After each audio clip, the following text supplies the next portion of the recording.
Hi students, welcome back. Now let's go through the remaining portions of the chapter. The small intestine. The small intestine is highly coiled and is about 7.5 meters long. It receives secretions from the liver and the pancreas. Beside it, wall also secretes juices. So, here we are going to discuss about small intestine. The small intestine is coiled, highly coiled, as in the diagram itself we can see that. And similarly, it's about 7.5 meters long. So it's such a lengthy part of the alimentary canal, isn't it? And these are coiled within our body. And it receives all the secretions from liver and pancreas. And similarly, the walls of the small intestine will also secrete the juices. So it will get secretions from liver, pancreas and from its wall itself. The liver is a reddish brown gland situated in the upper part of the abdomen of the right side. It is the largest gland in the body. It secretes bile juice that is stored in a sac called the gallbladder. The bile plays an important role in the digestion of fats. So, the largest gland in our body is called liver. So, liver is a gland which is of reddish brown color. And it is present in the upper part of our abdomen, in the right side, in the upper part. Okay, it is located over there. And this will secrete the bile juice. And these bile juice are secreted and stored in a sac called gallbladder. So, liver secrete bile juice and then it is stored in a sac called gallbladder.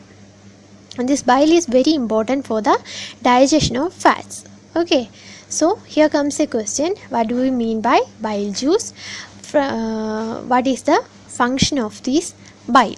Okay, so bile juice is secreted from the largest gland, liver, and later it is stored in a sac called gallbladder, and this bile plays an important role in the digestion of fats.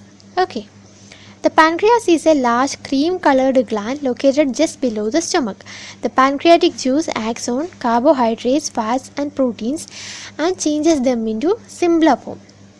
So similarly in the diagram we can see pancreas. It's below the stomach, isn't it? So it is a cream-colored gland. Okay, it's a cream-colored gland and it's located below stomach. It produces pancreatic juice and it will act on carbohydrate, fats and proteins and will break down it into simpler form. So bile juice will act on fats, whereas this pancreas will secrete pancreatic juice which will act on both carbohydrate, fats and proteins. Okay. The partly digested food now reaches the lower part of the small intestine where the intestinal juices completes the digestion of all components of the food. The carbohydrates get broken into simple sugars such as glucose, fats into fatty acids and glycerols and proteins into amino acids. The partially digested food now reaches the lower part of the small intestine where the intestinal juices completes the digestion of all components of the food.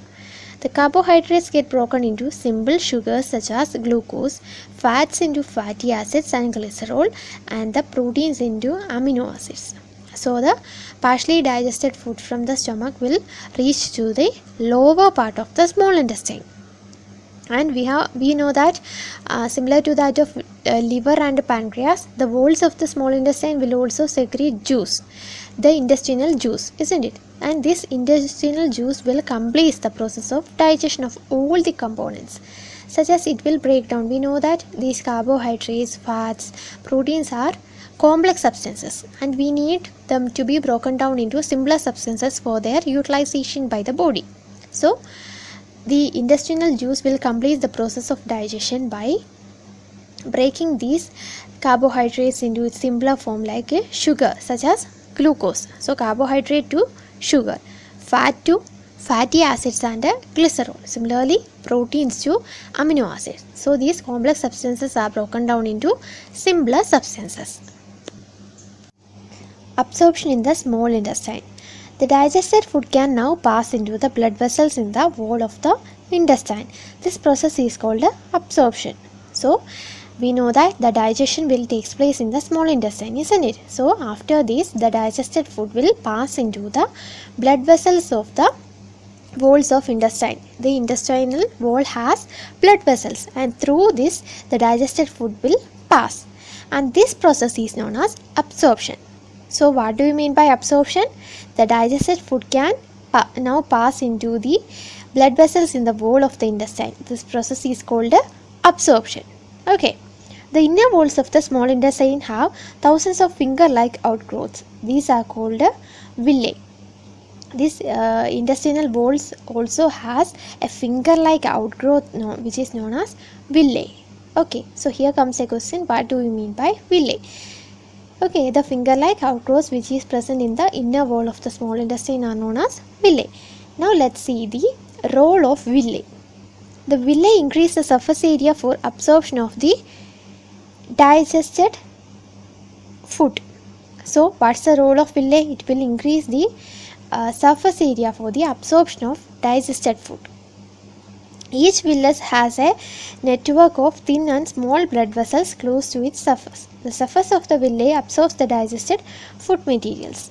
The absorbed substances are transferred via the blood vessels to different organs of the body where they are used to build complex substances such as the proteins required by the body. This is called assimilation. So, the absorption of the food will, digested food will takes place in the small intestine. As the small intestine's wall has blood vessels, the absorption takes place through that portion. And similarly, the intestinal wall also has villi. Okay, we know that villi is the finger-like outgrowth present on the surface of the small intestine. Okay, so this villi will also increase the surface area for absorption. And this villi also has a network of thin and small blood vessels. Thus, the absorption of food will takes place through this villi also.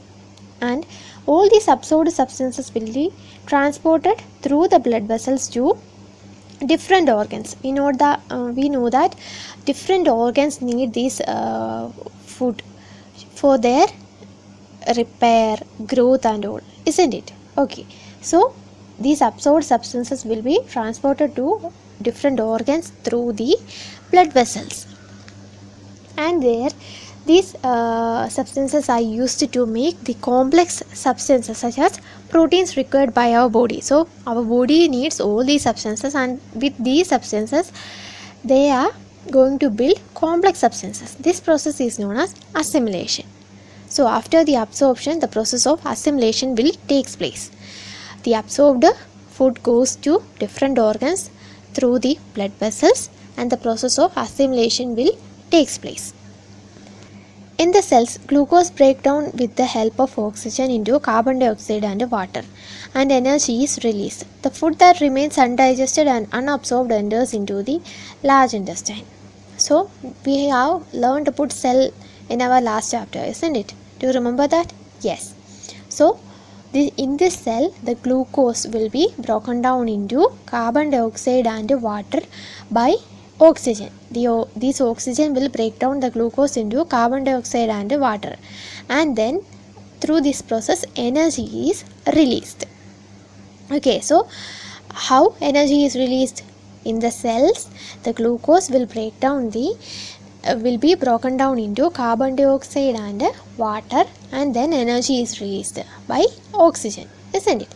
So then the remaining portion of the food, such as the undigested and unabsorbed food, okay, this will enter the large intestine. Large intestine. The large intestine is wider and shorter than small intestine. It is about 1.5 meter in length. By comparing the large and small intestine, which is the biggest, is the small intestine. It is of 7.5 meters, whereas this large intestine is of 5 meters, isn't it? Okay. Its function is to absorb water and some salts from the undigested food materials. We know that the undigested and unabsorbed food will be entering to large intestine. So from this undigested food, the large intestine will absorb the water and salt. The remaining waste passes into a rectum and remains there as semi-solid feces. The fecal matter is removed through the anus from time to time. This is called egestion. Then after this absorption from the large intestine also, the remaining part, which is in the form of feces, will be stored in the rectum. It will passes to rectum, and from this rectum these substances will be removed from our body by anus, and this process is known as egestion. So here comes a question, what do you mean by egestion? Okay, the fecal matter is removed through the anus from time to time. This process is called egestion. So students, we will discuss the remaining portion of the chapter in next video. All of you subscribe to the channel and press the bell icon so that you will get the notification of next video. See you soon. Thank you.